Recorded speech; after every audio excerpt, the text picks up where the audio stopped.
used to think the most frightening part of winter was the darkness. But now I know the truth. It was the silence. Everyone said our town had the best Christmas traditions, carols, decorations, hot chocolate, sleigh rides. But 3 days ago, when the silent carolers appeared on Maple Street, everything changed.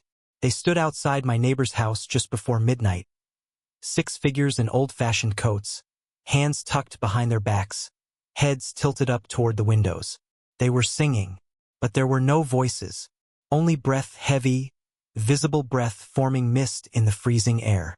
And even though they made no sound, I swear I could feel their music inside my chest, vibrating in my ribs, crawling up my spine. My neighbor opened his curtains to look. He never came out the next morning. His door stood open. Breakfast was on the table. Coffee was still warm, but he was gone. That was the first night the silent carolers came. Part 1. What the town remembers. 2 to 5 o'clock. We thought it was some weird prank. People in masks trying to scare us for attention. But the older folks remembered something else. Miss Parker, our librarian, whispered to my mom that she had seen these same figures when she was a little girl, back in 1974. She said nobody believed her. Then 3 children vanished before Christmas Eve that year. The town kept quiet. They rewrote the story, and that silence grew roots. Now, 50 years later, the carolers were back. They never moved fast. They never knocked. They simply stood outside a house and stared upward at the windows, as if waiting for someone to look back. And the rule became clear very quickly. If you see them, they see you. Part 2. First visit to my house. 5 to 8 o'clock. Last night they came to our street. I heard rustling in the snow around midnight, like footsteps dragging slowly through powder. I peeked out through the blinds. They were outside our gate. 6 figures. Long coats dusted with frost. No faces, only shadow under their hats.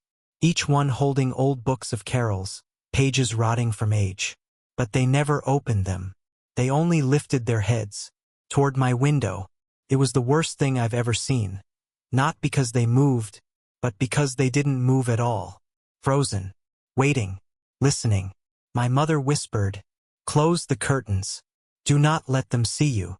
I did. I swear I heard them humming through the wood of the house. A soundless vibration. Like a heartbeat. Like breathing from the walls. Part 3. The missing families. 8 to 11 o'clock. By morning, 3 houses on our street were empty. Doors wide open. Lights still on. Christmas gifts still wrapped under trees. Families gone. Not kidnapped. Gone. The police found no footprints leaving any house. No broken locks. Only snow angels. 6 of them. Pressed into the fresh snow outside each door. The silent carolers didn't just stand there. They chose who to visit. And whoever listened, walked out into the night. Part 4. The diary, 11 to 1400 hours. Miss Parker found something, an old diary from 1924. Inside, a woman named Evelyn wrote about silent carolers appearing every 50 years. She said they used to be real people. A choir who froze to death in the blizzard of 1873 while trying to spread Christmas joy house to house. Their bodies were never buried. The townsfolk panicked and hid them in the chapel basement, sealing the room shut forever. Evelyn wrote, "They were singers. Now they are silence. They do not speak. They listen." And the last line, "Do not answer their song." Part 5.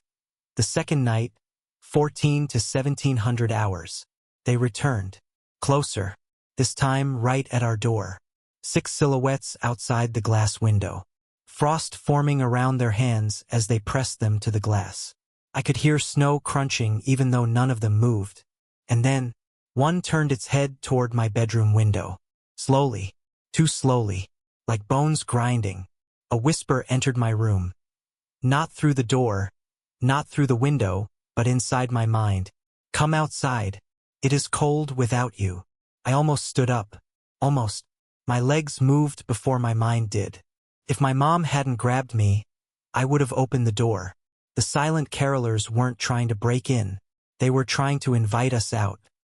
Part 6.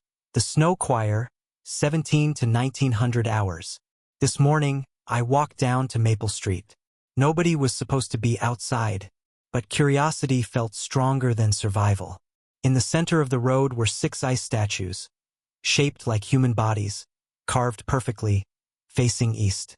Behind them, carved into the snow, was music, lines like a sheet of silent notes pressed into the frozen ground. At the end of the sheet, words, Christmas Eve midnight. Miss Parker said quietly, "That's when they'll take the whole town." Ending 19 to 2200 hours. It's almost midnight now. December 24th. I'm writing this beside the fireplace, the curtains nailed shut. Outside I hear nothing, and that's how I know they're here. The final rule in Evelyn's diary said, if the silent carolers come 3 nights in a row, only silence will remain. My mother is crying. The lights are flickering. The chimney wind sounds like breath. And I swear I can feel their presence at the window. They're waiting for someone to look, someone to listen. I hear footsteps through the snow, moving toward our door. 6 shadows, then another set of footsteps. A 7th. A new one. Closer. Right outside. Whispering.